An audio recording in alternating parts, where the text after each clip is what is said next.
Direct second year pharmacy CAP राऊंडचे option form start झालेले आहे। शेवटची तारीख 2 ऑगस्ट 2025 संध्याकाळी 5 वाजेपर्यंत आहे। ठीक आहे।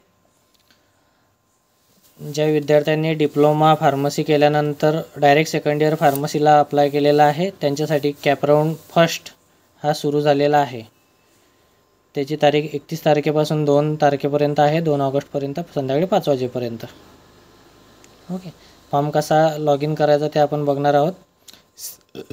CET सेलच्या या वेबसाईटवरती आपल्याला जायचं आहे। या वेबसाईटवरती गेल्यानंतर डायरेक्ट सेकंड इयर फार्मसी या ऑप्शनवरती आपल्याला क्लिक करायचं आहे। या ऑप्शनवरती क्लिक केल्यानंतर येथे आपल्याला विद्यार्थ्याचा फॉर्म भरताना जो ईमेल ID आणि पासवर्ड टाकला होता तो पासवर्ड आपल्याला येथे एंटर करायचा आहे। कॅन्डिडेट लॉग इनमध्ये आपल्याला एंटर करायचा आहे। सर्वप्रथम कॅन्डिडेट लॉग इन या ऑप्शनवरती क्लिक केल्यानंतर इथे आपल्याला ID आणि पासवर्ड, यूजर नेम आणि ID पासवर्ड इथे टाकण्याचा ऑप्शन येईल। ते ऑप्शन आल्यानंतर आपल्याला इथं विद्यार्थ्याचा रजिस्टर ईमेल ID आणि पासवर्ड एंटर करायचा आहे। ID आणि पासवर्ड एंटर केल्यानंतर असं पेज ओपन होईल। याच्यामध्ये आपल्याला centralise admission process CAP registration या ऑप्शनवरती क्लिक करून टेक्निकल एज्युकेशन या ऑप्शनवरती क्लिक करायचं आहे। ठीक आहे। त्यानंतर direct second year degree in pharmacy या ऑप्शनवरती क्लिक करायचं आहे। येथे क्लिक केल्यानंतर सर्वप्रथम आपल्याला वेबसाईटचं होम पेज येईल। त्याच्यानंतर येथे हे बघा लेफ्ट हँडला कॅप राऊंड म्हणून ऑप्शन येईल।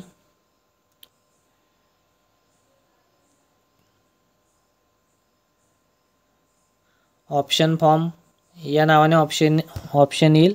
त्या ऑप्शनवरती आपल्याला क्लिक करायचं आहे। ऑप्शन फॉर्मवरती कॅप राऊंड फर्स्ट या ऑप्शनवरती क्लिक केल्यानंतर येथे या प्रकारे इंटरफेस ओपन होईल। नंतर स्टार्ट फिलिंग करायचं आहे। कंटिन्यू केल्यानंतर इथे आपल्याला कॉलेजचं इन्स्टिट्यूट टाईप वगैरे government aided, unaided, university department असं सिलेक्ट करायचं आहे। आपल्याला जे कॉलेज टाकायचं आहे ते कॉलेज कोणत्या प्रकारात येते ते सिलेक्ट करायचं आहे। ऑटोनॉमस येते की नॉन ऑटोनॉमस येते, नॉन मायनॉरिटीमध्ये आहे की मायनॉरिटी स्टेटसमध्ये आहे ते आपल्याला इथं फिल करायचं आहे। त्यानंतर जे आपल्याला कॉलेज टाकायचे आहे ते कोणत्या युनिव्हर्सिटीमध्ये येते ते युनिव्हर्सिटीचे नाव येते सिलेक्ट करायचे आहे। आपण फॉर एक्झाम्पल अमरावती युनिव्हर्सिटी घेऊ।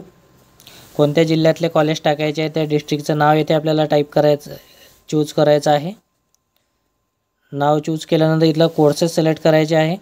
कोर्सेसमध्ये इथे फार्मसी कोर्सेस येतील। ठीक आहे। हे तिन्ही कोर्सेस आपल्याला सिलेक्ट केल्यानंतर सेव्ह अँड प्रोसीड या ऑप्शनवरती क्लिक करायचे आहे।